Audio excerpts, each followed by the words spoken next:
Når jeg har bestemt mig for, at jeg vil varmebehandle, så foregår det på den her måde. Jeg tager taget af. Og så har jeg fået besked på at lave sådan en ramme af min kone, for jeg kan ikke lide den her knasende lyd af bier.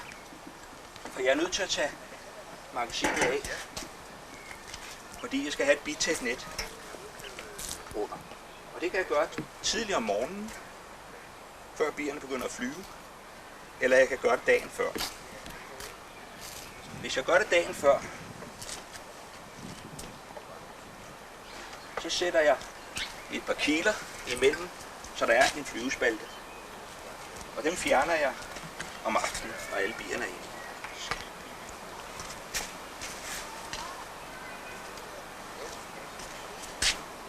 Så tager jeg dækbrættet af, og for bierne kan have det godt under varmebehandlingen, så fjerner jeg nogle tavler, et par stykker, og rykker dem lidt fra hinanden. Og jeg har den teori, at de skal have god plads til at ventilere, og det er det, de gør under varmebehandlingen. Så gør de alt, hvad de kan for at sænke temperaturen. Om det er så med til at ryste varroamiderne af, det ved jeg ikke, men er det det, så er det jo fint. Så holder jeg de net indbyrdes sammen med nogle elastikker.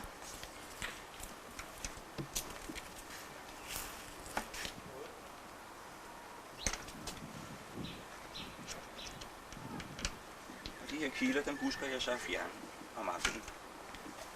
Men det er kun, hvis jeg gør det om aftenen. Gør det om morgenen, er det ikke nødvendigt.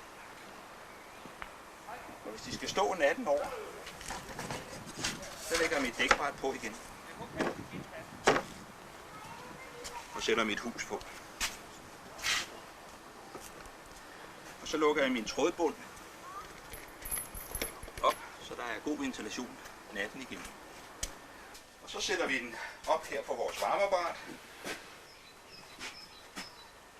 som består af en bund og en tilsvarende overdel. Og derefter tager jeg varmeenheden og monterer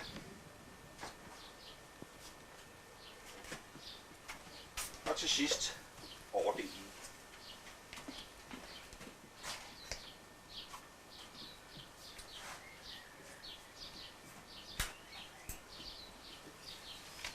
Og det skal jeg lige sørge for, at det sådan er nogenlunde præcis, så der ikke er noget luft, der smutter ud.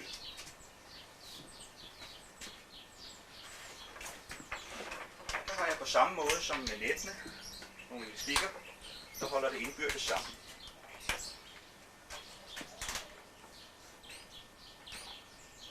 Og så er der en termostat her med nogle stik, og jeg skal tage strøm ud. Og den, der styrer termostaten, den sætter I i det øverste højre hul. Det vil sige, at den luft, der kører rundt, der møder føleren den varme luft, før den når til bierne. Det vil sige, at den bliver reguleret, før den når til bierne. Det er meget vigtigt. Temperaturen er meget. Det skal helst være meget, meget præcis, for der er grænser for, hvor meget bierne kan tåle. Selvom jeg har haft temperaturen helt op på 47 grader, kortere varighed, uden at kunne registrere nogle problemer. Men det må man nok eksperimentere videre med.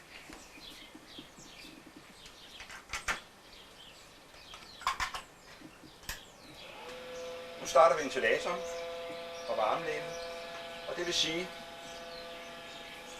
at nu kører termostaten op, og det kan man se, det går meget stærkt. Og for at kontrollere temperaturen har jeg nogle elektroniske termometer, man efterhånden kan erhverve for en billig penge. Og jeg har også et hygrometer, og det er fordi jeg var lidt nysgerrig for at se, hvordan fugtigheden er under varmebehandlingen. Fordi det er ligesom om, at der ikke kan registreres nogen skade på øen. Det tror jeg har noget at gøre med, at fugtigheden ikke ændrer sig under varmebehandlingen. Den kan jeg faktisk holde konstant, og jeg kan endda ned igennem det her observationshul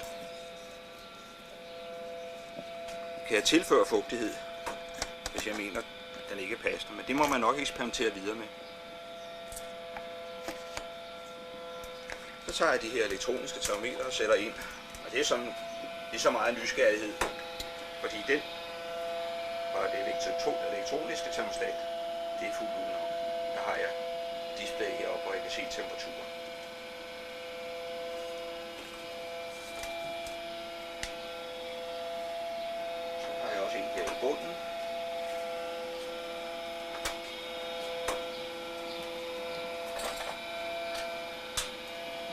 For nu at bedre kunne følge med, hvordan temperaturen arbejder, så har jeg sådan nogle termometer sat i. De passer inden for en halv til en hel grad. Men det giver lige sådan et billede af, hvordan det arbejder. Der kan man se, at temperaturen stiger temmelig hurtigt. Her kan man se temperaturen, hvordan den stiger. Det går rimelig hurtigt. Det tager en kvarter, 20 minutter, alt efter udetemperaturen og hvor mange bier der er. Den her varmeapparat, det er det andet, jeg har lavet. Jeg lavede først en af nogle ganske billige genbrugsmaterialer. Nu er jeg smed, så jeg har haft mulighed for at udføre det i lidt mere stabile materialer. Men jeg vil demonstrere bagefter, hvordan den første model er lavet, så alle kan kopiere den, hvis de har lyst. Det første apparat, jeg lavede, det jeg lavede ganske billigt. Ja, det er affaldstræ, hvad jeg nu havde. Og der var ikke ret mange, der troede på det her varmebehandling. Så det var ikke noget, jeg ville investere særlig meget i. Så der er sådan en kasse, der er godt isoleret med noget råbrød, og så er der nogle gummistrimler rundt for at holde det tæt. Og nu vil jeg lægge det på, så man ligesom kan se, hvordan vi har gjort med det andet.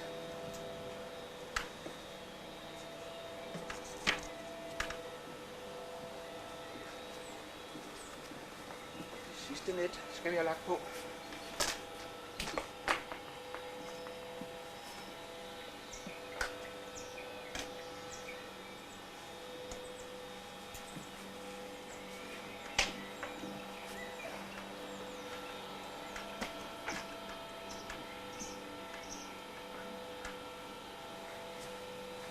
Så skal vi have den overdel, der hører til. Den skal lægges her. Men først skal jeg lige have sat varmeenheden på plads. Og den består af en kasse, hvor der er en lille ventilator for sådan en kopime eller et B-maskine, eller hvad den har været brugt til, det ved jeg ikke. Jeg købte den på loppemarkedet. Og så er der 2 1.500 watts pærer. Ganske almindelige lyspærer. Og hvorfor jeg bruger pærer, det er fordi, når de slukker, så er der ingen eftervarme. Temperaturen er meget væsentlig for bierne. Det skal være meget præcist. Så det er ganske almindelige lyspærer, jeg har brugt. Og hvorfor jeg har 2, det er fordi hvis den ene går til, mens jeg varmebehandler, så er det praktisk at have den som reserve. Men de bliver nu brugt begge 2. Men det kan sagtens køre med 1 pære. Det tager bare lidt længere tid. Og det vil sige, at den varmeenhed, det er lige sat på med nogle snaplåse.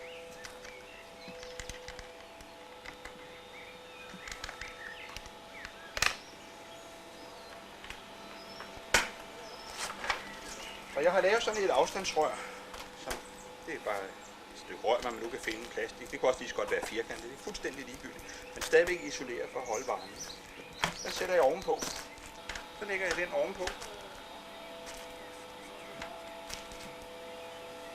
Og det bliver så holdt sammen af elastikker på samme måde som nettet. Og sådan et apparat, det kan laves for under 1000 kroner, hvis man har en lille smule fingernet. De 2 pærer, som udgør varmelægemet, de er forbundet i serie, og det skal sættes i den termostat, som man kan købe for de der ca. 300 kroner. Og termostatens føler skal ind i det øverste højre hjørne, og det skal være sådan, at når varmen kører op, så bliver den registreret, før den når bierne, så temperaturen aldrig kommer over det, man har sat termostat på, og det er ca. 44 grader til 45 grader. Så har jeg lavet nogle kontrolhuller, hvor jeg kan måle temperaturen, om den er jævnt fordelt over hele kassen. Og jeg siger, at jeg først op på arbejdstemperaturen, når jeg kommer op på en 2,43 til 44 grader i det nederste højre hul. Det er den måde, jeg styrer det på. Og det andet stik her, det er til ventilatoren. Så det vil sige, at det består, at jeg skal bruge 2 stik, hvor jeg har 220 volt, og 1 til termostaten. Og hvis man er interesseret i at lave det, så det blad for tidsskrift for biavl i februar 1996 nummer 2. Der er der en detaljeret arbejdsbeskrivelse, og hvordan jeg har opbygget det, og hvordan jeg bruger hele apparatet. Vi ser, det er nøjagtigt det samme apparat, som jeg nu viser her. Og for lige at fortælle de resultater, jeg så har igennem perioden, fra jeg startede i februar til september i 1997, og det er tidsskrift nummer 9, der har jeg så skrevet resultaterne af det antal varroamidler, der har været igennem cirka halvanden år. Ja, nu er der gået cirka halvanden time, fra vi startede, så nu stopper vi, og så får vi se, hvordan bierne har det.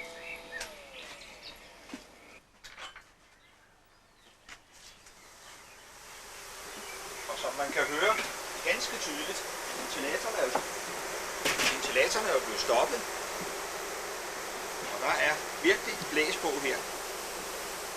Og det er bierne, der ventilerer. De synes absolut ikke om det. Hvis man fotograferer ned her, så kan man se varroamidler.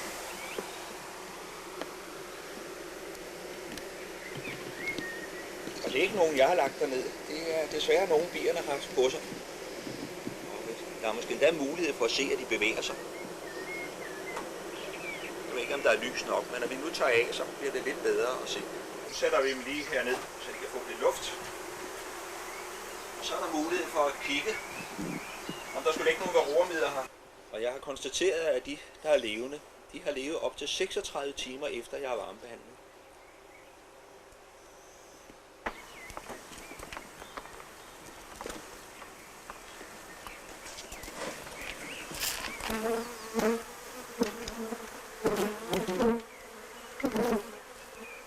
Så.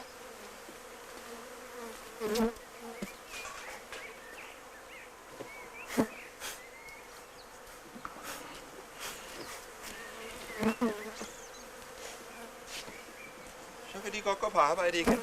Og her kan man se, hvad der er af bier, der ikke synes så godt om det. Der er, jeg ved ikke hvad, der er 10-15 stykker, som ikke kunne klare det.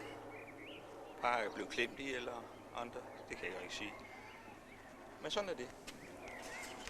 Nu er der gået cirka et kvarter, fra vi satte den tilbage. Og i mellemtiden, der har vi gjort op, at der er cirka 1000 videre efter den her varmebehandling. Så jeg håber, der er nogen, der synes, det er noget, der er værd at eksperimentere med. Og hvis der er det, så vil jeg meget gerne være behjælpelig, hvis der er noget, jeg har ikke forklaret grundigt nok. Men omvendt vil jeg også meget gerne høre, om I, som går i gang med det, finder på noget, der er endnu smartere, eller videreudvikler. Fordi det her, det er ikke færdigt. Der skal nok bruges meget tid. Det vil jo være noget nemmere, hvis vi er flere.